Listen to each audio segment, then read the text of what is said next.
Can you believe it, Tom? It's already the time to get ready for the 2022 Kentucky Derby, along with a couple of Breeders' Cup qualifying races all at the same time. There's a lot of content. Oh, You're unfrozen. Now you're muted. There you go.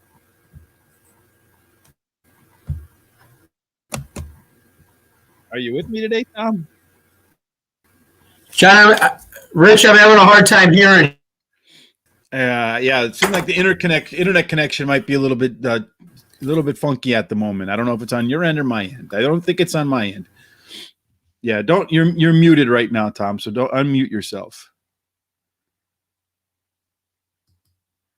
You are muted. Are you with me, Tom? You have to unmute. You're muted. All right, there you go. Perfect. Can you hear me now? Yes, you were muted. I think your internet was a little bit choppy right there. So hopefully we can get going from here. Wonderful. All right, so that's the bang up open we were hoping for, right? For sure. So let's go ahead and get talking a little bit about. There's 3 big races this weekend in terms of consequences for the Breeders' Cup. You have at Belmont, and also a little bit later on for the Kentucky Oaks and Kentucky Derby. At Belmont, you have the Jockey Club Derby Invitational Stakes for the Breeders' Cup turf. And then, of course, you have the Pocahontas and the Iroquois races at Churchill Downs with consequences for the Kentucky Oaks and the Kentucky Derby, along with the juvenile fillies and juveniles Breeders' Cup races as well. So really big consequential weekend of racing, Tom. Yes, it is the first of what's going to be 3 large weekends of pre-Breeders' Cup preps that the racetracks have done a job of staging them, so we don't have all 15 preps in 1 week. So we've got 3 good ones to look at today. Yeah, indeed we do. So we'll start at Belmont in New York. We'll start with the Jockey Club Derby Invitational, 1.5 miles on the Belmont turf. It's a long, sweeping, it's just like an endless circle for these horses to go ahead and find their way into the Breeders' Cup turf, Tom. And really didn't have a chance to go back and do a profile of a winner here. I know we usually do that, but because it's not a stakes race, there's not like a coordinated history recorded somewhere. So I just went ahead and put in what the pace might look like, Tom, early on in this race. So let's take a look at it. A lot of people will probably look at this and go, you're nuts. Tango, tango, tango at the bottom and Balshoi Ballet at the top. But it certainly looks that way when you look at the early pace figures and numbers. And that's the way it breaks down to me, Tom. And what do you think? You think that those early pace numbers look a little out of order? Extremely. And let me tell you why. I think the O'Brien barn made the decision in the Saratoga Derby after what happened at Belmont in the Belmont Derby that they were going to go back to the front. It was a horrible experience. This is a horse that likes to run better from the mid-pack if you go back and look at video of the other races. That was an experiment which caused the numbers to be skewed. Now, the reason that I think Tango, Tango, Tango will go to the front is not so much that this horse is just a super pace horse. In fact, the horse takes blinkers off. But the fact is this horse is stretching out from 1 mile to 1.5 miles. This horse is going to have to get control of the pace because this horse is not going to be able to have the stamina to kick in with the other horses that were there. So I also feel that if you look back at it, number 4, Soldier Rising, showed a lot of speed back in the France races. Now, those were on soft turf and items like that. But long and short is, I think that could be your other speed horse. Yeah, we have them ranking second. On the way home, do you see anything wrong with the way they're rated on the way home? Well, Gibber doesn't have any numbers, so that's why it's at the bottom. I think that one's likely to be one of the fastest with the most late pace, but it doesn't reflect that because we don't have any races on this side of the ocean. But what do you think about them coming home? I think when they come home, I think it's going to be a question of where they start to make their first move.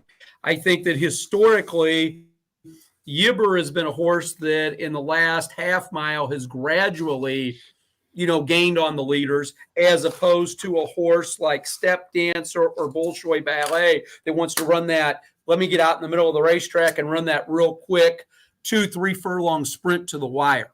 And I think that's going to be very interesting in this kind of chess match with the jockeys that they have. Who moves first, who moves last. So to say that, too many times with speed numbers, you make the assumption that we're all going to start our stretch run at the same time. This race is going to break out a little different just because the pace is so slow.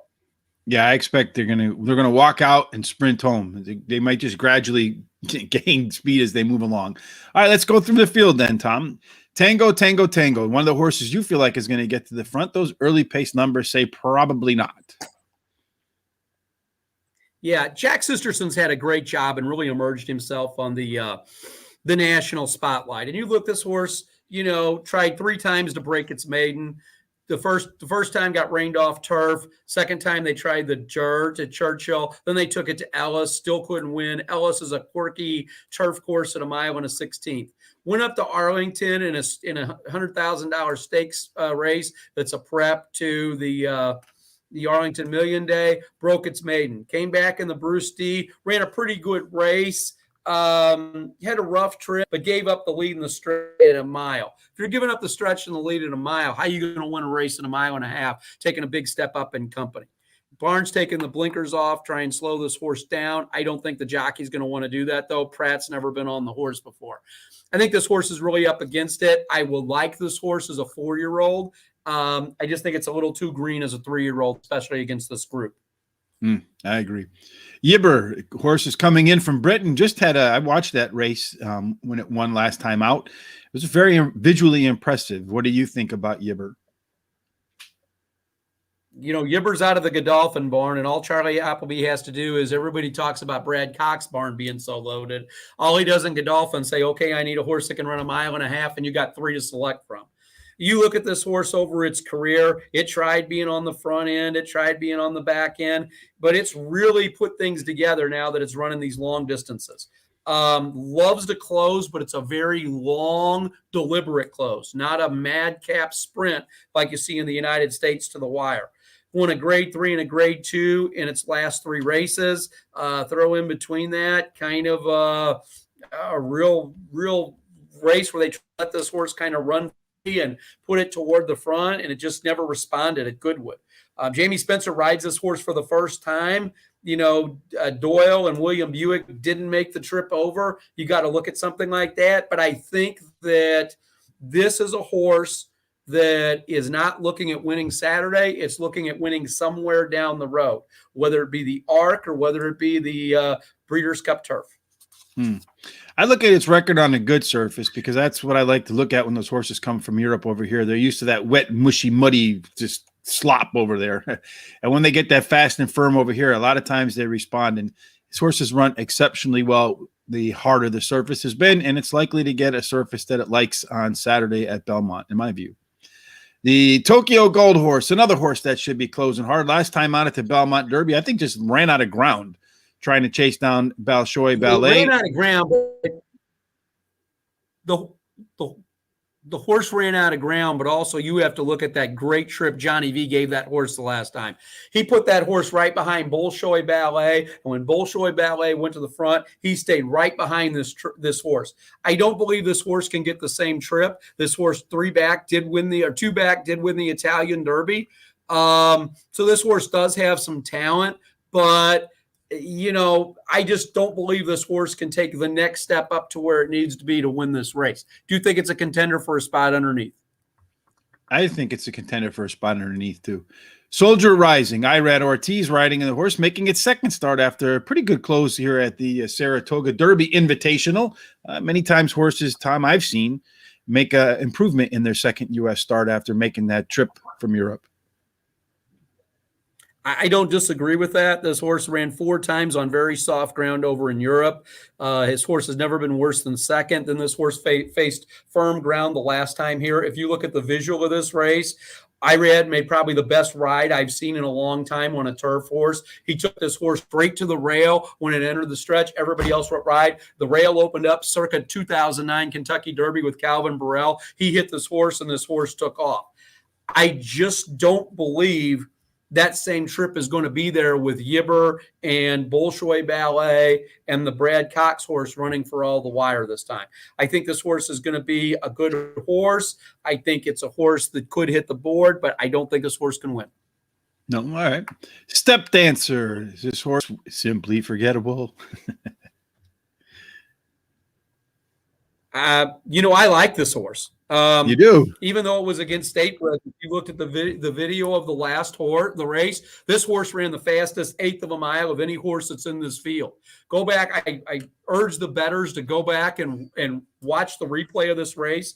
Dylan Davis, who's been riding lights out, has had this horse out in the middle of the track. This horse looked like he had no shot, was about 8 lengths behind with an eighth of a mile to go, and he turned this horse loose, and it made a run like I haven't seen in a while. It really impressed me. Barclay Tagg's a good horseman.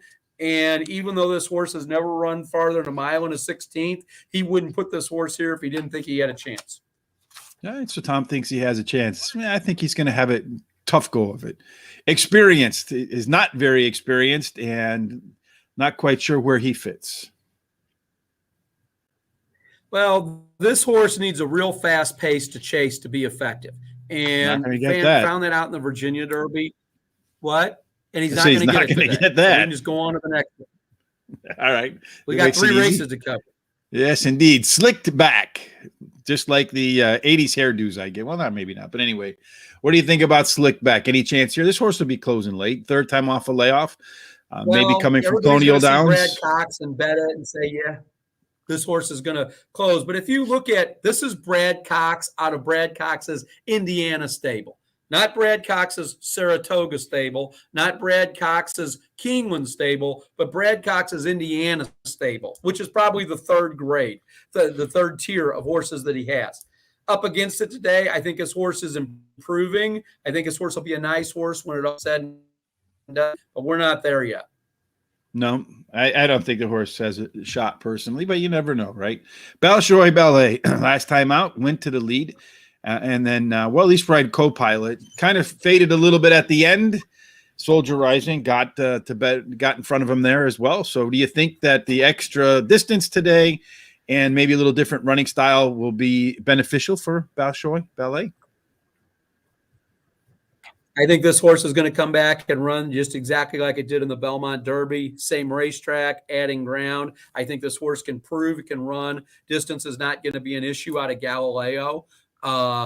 These horses stay long. They just don't run on them. The sire Galileo's average winning distance is 10.4 furlongs. And most horses don't run farther than that. So he's really produced some horses that run a long way. And I'm not really a bloodstock guy. But I look at this horse, and Aidan O'Brien's over here. They've committed already that they're going to make 3 trips to the United States from his farm. This is the 2nd one. They're doing this once again, just like Gibber. They're doing this thinking what's coming down the line in 7 weeks, not what's coming down the line on Saturday. So that's the only reason I'm not just bullish on this horse. Kind of where I'm at. All right. So that wraps up the field, Tom. Time then to make your picks. Who's going on to the Breeders' Cup? Tell me how you rank them. I'm going to go 8-2. So it's Bolshoi Ballet. Bolshoi Ballet, followed by the 5-horse, which is Step Dancer. Step Dancer. And then the 2-horse. Followed by Soldier Rising. All right. For me, I'm going to go Gibber, Bolshoi Ballet, Soldier Rising, Tokyo Gold. It's going to be a European show on a New York track. That's the way I see it breaking down. We'll find out how it is when they're official. That's the good thing about horse racing. Everybody can have a different opinion, right? So now we're going to slide over to Churchill Downs, where they're both of these races are Breeders' Cup qualifiers as well, for the juveniles, for the boys, and for the girls. But they're also, what excites me is it's the beginning of the Kentucky Derby, Kentucky Oaks Road for 2022. So I look forward to it. I like to watch all these races and then make our rankings and all that kind of stuff, and you see how it all plays out. So I can't wait. Unfortunately, in all likelihood, and we'll talk about this in a second, you might see some of these horses in the Oaks, but the likelihood that you'll see some in the Derby are pretty slim.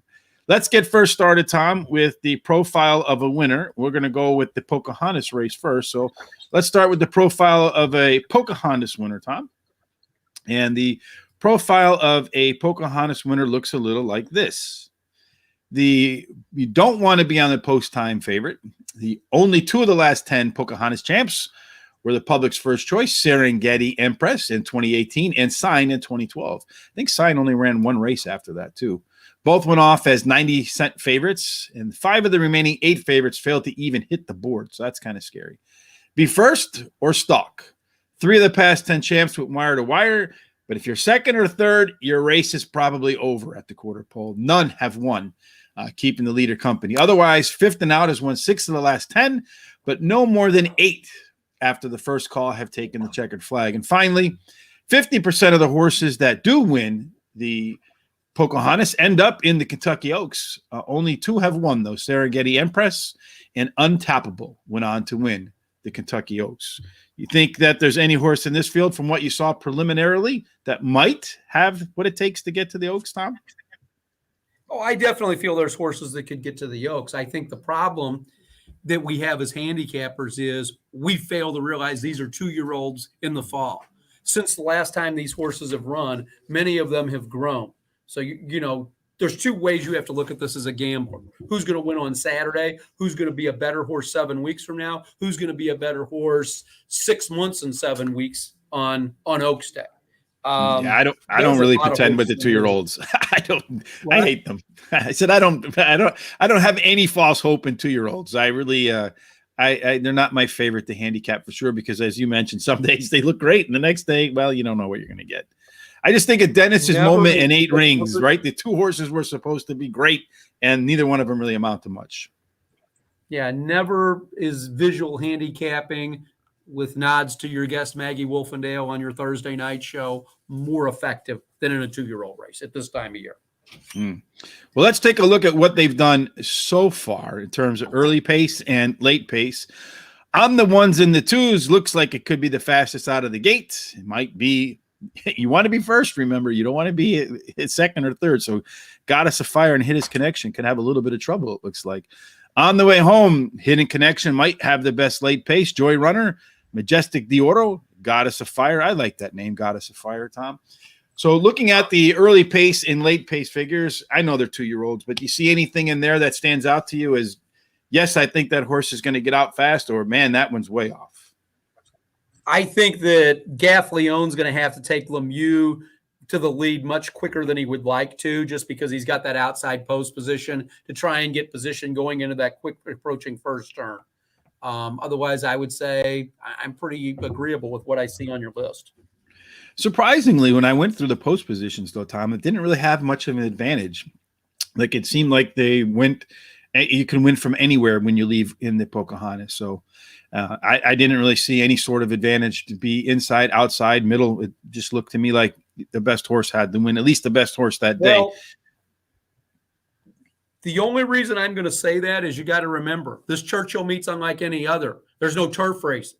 They've tore up the turf course. There's equipment on the infield. There's all that kind of stuff that's there. So, you know, horses are not going to want to get held wide because it's going to be much tougher down the backstretch to work them into the field than in prior years. They don't see all of that green space and green racetrack to their inside, so they think, okay, I got all this room. So I think you're going to have a real knee-jerk reaction, especially considering it's opening weekend, that you're going to have these riders that don't want to get hung wide going to that first turn. All right, let's see if that plays out. Let's look at the race itself. Whoops, I got the wrong button pressed, which is pretty common for me, Tom. So let's look at the right horse. Let's start with Code for Success. Won its debut at Ellis Park with a kind of lower speed figure relative to the rest of the field. But there's one on the inside. Rail wins at 23% at the mile and the 16th. Do you feel like this horse can take it 2 in a row? No, don't like a lot of things about this horse. I like Vicky Oliver as a trainer. She made a lot of strides last year with her stable, got some national spotlight. She's over 47 in graded stakes races, and they ran this horse at its career debut with front wraps. I never like to see a 2-year-old make a career start with front wraps. That screams there's a problem. That we're going to trash the horse out from 6 furlongs to 8.5. You've been working this horse on the soft ground at Keeneland. No local works. But we ain't got a lot of time, so there's not much to talk about this horse. So, quick question for you, for folks who are new to horse racing. When you talk about the wraps being a problem, why would there be a problem with wraps? Okay, what could possibly be never wrong? A problem on a horse. They do that to keep a horse from running down and basically getting cuts and abrasions on its hocks from hitting the racetrack. But when you get wraps on a front of a horse, you're indicating there could be some problem with leg stability, a circulation problem. These are young horses. This horse might be showing, he might be bucking shins, things like that.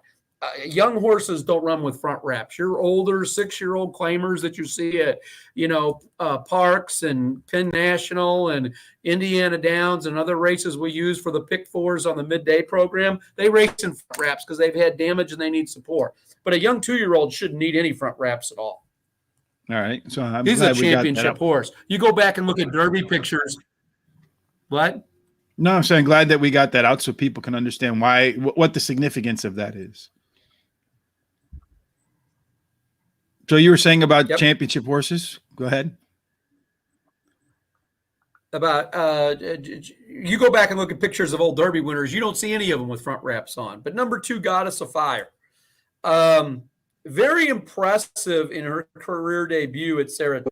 Was bet fairly well. This is unlike most horses in the Pletcher barn. They didn't go out and spend $700,000-$800,000 on her. This isn't a Rapoli. This isn't a St. Elias stable owned horse. Horse has been working fairly consistently. Obviously Johnny V is going to be in Belmont, so he goes to Castellano, who, over the last 2 years, Javier on dirt has not been the rider that he was 2 years ago. But this horse has never raced at a distance, but Pletcher seems to stretch horses out, win at a 26% clip. He does very well with young horses, so I do like this horse. Yeah, I do like the numbers across the board, too. Good early pace, good middle move, good late run. So the horse, I think, can be – that tells me that Javier can put the horse wherever he wants and get something out of the horse when he needs it. So if he needs to get a little bit of space, a little bit of pace early on, he can do it. If he needs to make a mid move, he can do it. And if he needs to close, he can do it. I like that. Mama Rina, Brian Hernandez, his horse took 2 to win its break its maiden.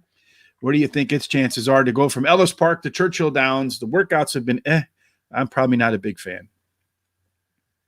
I will never question Kenny Mcpeek's placing of a horse. If Kenny Mcpeek says, I'm going to start this horse on turf, he obviously saw something in that win that says we're not going to continue on that, that turf course toward the 3-year-old season. So we're going to put this horse here and try to see what she can do, or what she can do on the dirt. The guy's won the Oaks. He's trained Swiss Skydiver, a female that beat the boys. He notoriously works his horses slow. He doesn't ask them for things they can do.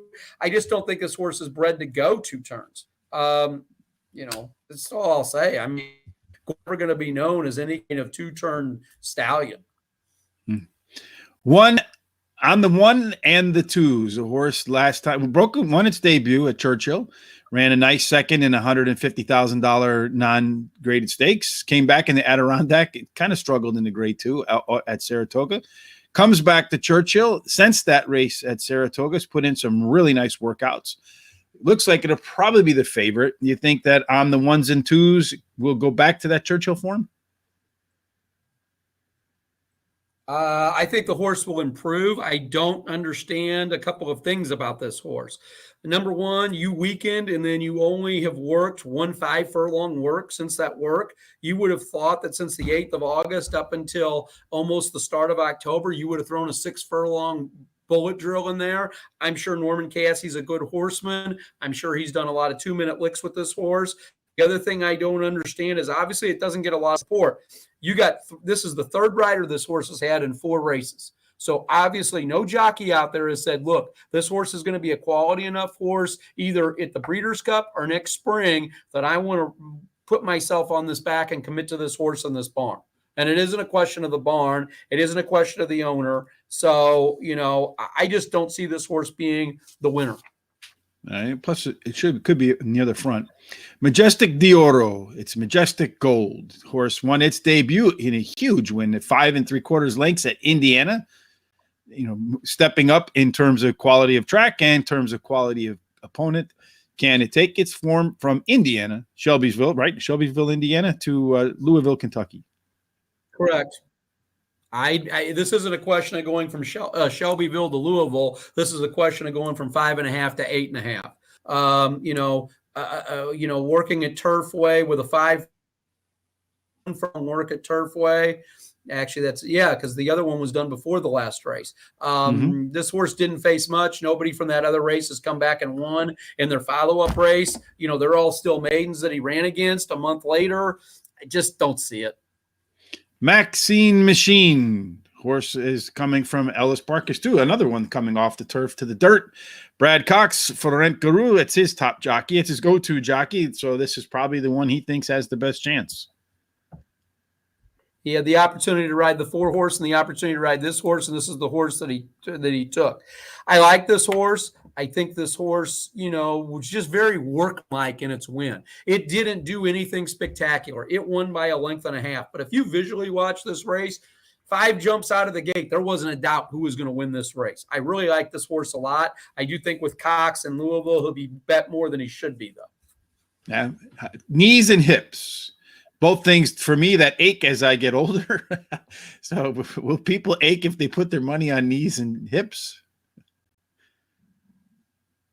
Well, let me tell you this. His knees and hips might have ached, but the bettors that bet this horse ached the last time because it took a step slow and took a horrible break out of the gate. And Tom Amoss had to sit there on that Fox Sports 1 network and have a little egg on his face because he thought his horse was going to do fairly well. And for this horse to come back and run third really showed me a lot. Remember, nobody thought that Serengeti Empress, that Amoss could win the Oaks with Serengeti Empress being a speed horse, and they rode that horse right on the bridle from the time out of the gate. So Amoss has really established to me a reputation for dealing with 2-year-old fillies very well.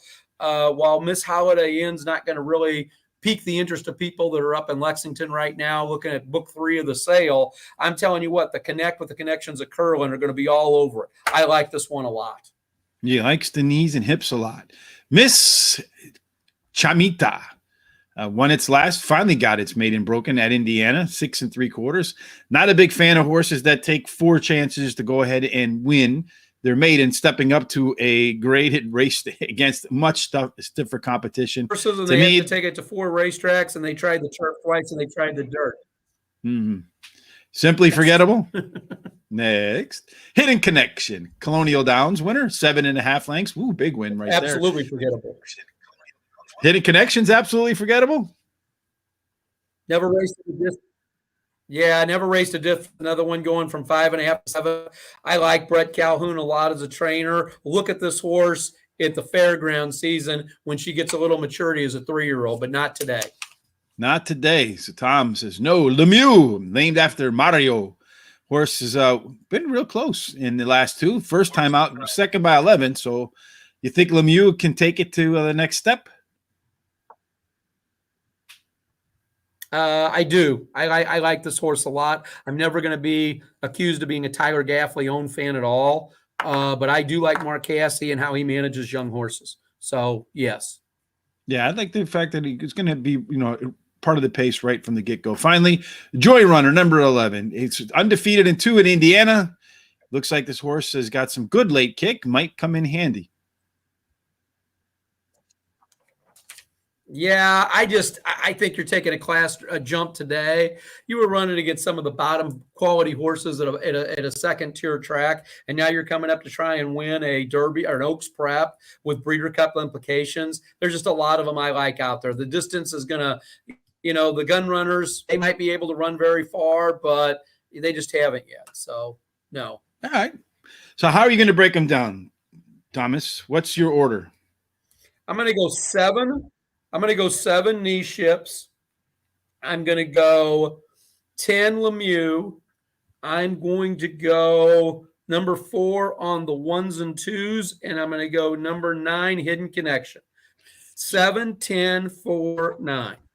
7, 10, 4, 9 for Tom. I'm going to go 4 on the 1s and 2s, even though the favorite doesn't win. Number 9, Hidden Connection. Number 11, I'm going to go for a little bit. I like that late race last time from Joy Runner. And then number 2, I just absolutely love the name, Goddess of Fire. So I bet names, but the horse also looks pretty good on paper to me too. So that wraps up that one. One leg to go in our trifecta of races. That is the Iroquois Stakes. This is the first qualifying race for the 2022 Kentucky Derby. But don't get your hopes up to see any of these horses in the Kentucky Derby because, as I mentioned briefly, kind of alluded to, when you look at the profile of an Iroquois Stakes winner, not one of the last 10 has found its way into the Run for the Roses. As a matter of fact, when you look at this race, don't be afraid at all to play a price. Average winner in the last 10 years paid roughly $20. Favorites won just 2 times, Dennis's Moment in 2019, and not this time in the last decade. 6 of the last 10 post-time choices did hit the board, including the 2 winners. None of the 10 ran worse than 5th, so they'll be a part of the mix all the way around the track. Post position does seem to matter. Outside of last year's winner sitting on go, no horses won from the inside 3. It was just 2 posts last year. 6 of the last 10 broke from gates 6 and out. The other 2 ran from post 4 twice and 5. Speed hurts. No horse has wired the field in the last decade, and only Tabulator was close at the quarter pole. He was running second. Otherwise, 9 of the last 10 to run right into the winner's circle were at least 4th and probably further back at the first call, Tom. So it's not a race for speed, it doesn't look like. So let's take a look at who's likely to be the speed. Stellar Tap, Major General, Roger McQueen out in a hurry. Those horses could have a problem if they go out to the front. On the way home, you have Guntown, Strike Hard, Major General, Lucky Boss. They should be charging hard. Any in here that you agree with, disagree with, some that you think might not take to the lead? What do you think? No, I think this is pretty much how I saw it. I think Tough to Tame might just try to go gate to wire and figure that's the only chance. It'd be the only thing that I would say. All right, yeah, from the inside post, yeah, but it hasn't really run. That's not the place to be. So Tough to Tame does get that inside draw, and not a good place to be. The rail hasn't won. 20-1 morning line, Mr. Tom. Is this one simply forgettable? You know what? I think this could be an okay horse, not just a graded quality horse. I like Sophie Doyle as a rider. She comes back. She rode the horse well 2 races back to its maiden breaking win at Arlington. Arlington horses to Churchill, that form usually doesn't translate, but why I think this horse is going to go to the front. Sophie knows you've got a monster in the gate next to it, and you want to distance yourself, because that horse is going to be awful tough to take, especially as that horse would want to come over and get position. Yeah, Lucky Boss is next up. That is Brian Hernandez, Kenneth Mcpeek. Horse making his 4th start. Seems to be kind of a consistent, running right around 80s in the speed number. I don't know. I don't know if there's a whole lot of upside here. What do you think? I like this horse a lot. A lot of horses, if you're in its Churchill form and the works that it's had at Churchill compared to works it's had other places, this horse just seems to like the footing better at Ellis. It seems to work better at Keeneland. I think this might be a mental thing. But the first time I went through it, I really liked the horse a lot. Then I went and looked at a couple of video, and I just kind of think that in this case today, it's kind of, there's other horses I want to go with. Yeah, I'd like to see them have like a little bit of explosion in their numbers as they move. It tells me there's a little bit of upside. Roger McQueen beat the Lucky Boss last time out, won 2 in a row, won at Ellis Park, but its debut at Churchill didn't go that well.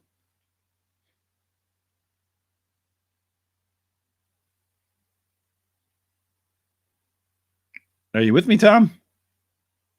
Looks like Tom might have froze right there. The internet connection is a little bit salty. Go ahead. Ravelli does well with horses going around 1 turn compared to horses going around 2 turns.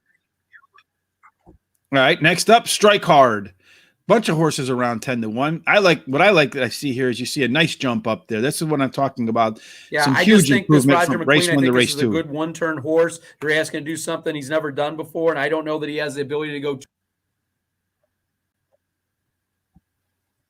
Oh, Which horse are you talking about, Tom? I don't like the horse because your summer horses in Gulfstream, is not the highest quality competition. I kind of You threw Strike Hard out?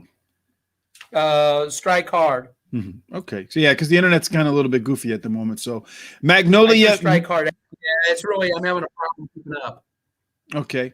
Magnolia Midnight. One last time out. Colonial Downs. We're supposed to be on the turf. Got moved off. Maybe like what they saw. And so let's bring this horse back to another dirt race.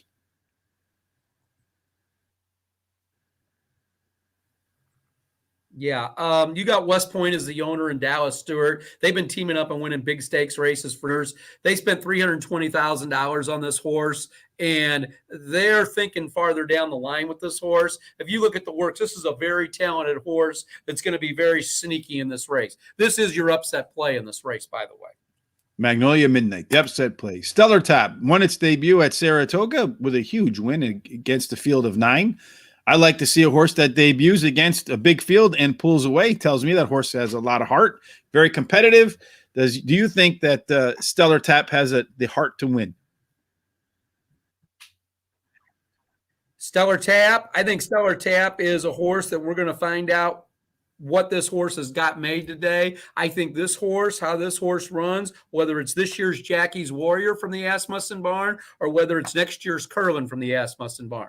This barn's really high on this horse. They spent $250,000 for this horse. Winchell took a partner in it, which he very rarely does. And which tells me they were willing to go a lot more for this horse and they didn't have to. I think they'll have to rate this horse today, and we'll see how this horse can run from mid-pack. Red Knobs. This one, the numbers don't seem to fit for me. So is it simply forgettable? Yeah. I think that was a yes, as the internet continues to wreak havoc on us. Okay. Major General. Yes, it was. All right. Major General tied for the top last race. Speed Figure, huge win at Saratoga in terms of that number.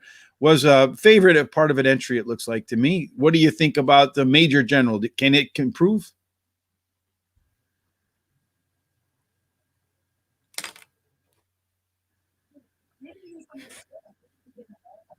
So the class of the field by far, when you pay $420,000 for a horse, this is the quality you get. This is going to be one of Pletcher's leading 3-year-olds heading into the.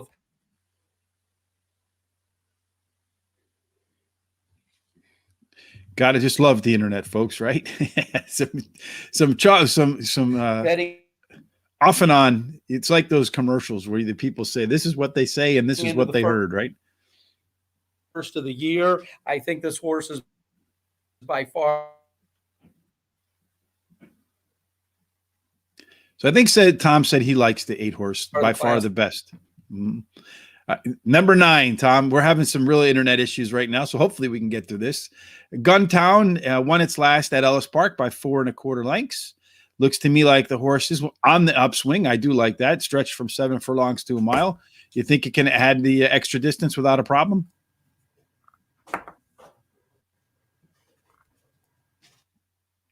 We're talking about Guntown now. Yeah, we're having issues with Tom. We can't hear him. So it looks to me like Guntown is a horse that can compete. Husband material, Tom. Some might say we are or we aren't. What do you think about husband material? Any chance that 20 length win at Delaware can carry over to Churchill? Not my favorite angle at all. Tom, can you hear me? Can we hear you? No, Tom continues to have problems. So I like that. I mean, I think it's very difficult for a horse to go from Delaware to Churchill and make its make its presence felt. Tom, can you hear me now? Yeah, we can't hear Tom at the moment. So Bourbon Heist is the 11 horse. Are you there now, Tom? For me? There you go. Can you hear me now? Now I can hear you, my friend. I don't know. So we're on Bourbon Heist now. Like Ian Wilkes, Castellano jumps off this horse to ride the Butcher horse, obviously the class of the field. Horse that'll be mid-pack. And then I think that wraps it up. So now we get to make our picks. So hopefully we can hear you. Who do you like to win and get the first points, the first 10 points for the 2020 road to the Kentucky Derby? Major General, the 8 horse. Over the 5 Magnolia Midnight, your 6 Stellar Tap. I'm going to go 6 Stellar Tap, number 8 Major General, number 3 Roger McQueen, and then number 9 Guntown. If any of them scratch husband material, because aren't all men husband material, in the scratch spot. All right, Tom, that wraps up today. A little bit of internet troubles. Hopefully no troubles with our picks. Hopefully that's the only problems that we had today. And we continue to have internet problems. All right. Tom and I will be back next week to talk about other Breeders' Cup winning you're in races. And of course, we'll continue to march along the Kentucky Derby Trail as these horses, and the Kentucky Oaks Trail, as they move towards the first Friday and Saturday of May. We'll have our rankings as they go along. Tom, as always, it's been my pleasure working with you. Hopefully, can you hear me now? I can hear you. So right, a Verizon commercial. Yes, that's what we'll reach out to them to be, if indeed they want to be a sponsor as well. If you haven't done it already, folks, go down there and hit the subscribe button. Follow us on YouTube with the bell. Also on Twitter and Facebook at racingradar.com. Head over to Racing Radar, horseracingradar.com. Enter the contests. Take a look at some of the content that we put up there. Tomorrow we'll be back to talk about the races at Belmont with a live analysis for each and every race. So make sure you head over to Horse Racing Radar TV on YouTube for that. And then in a few minutes, in about 2 hours, I'll be back with the other Tom to discuss some international racing. Tom, until we meet next Friday, any parting thoughts?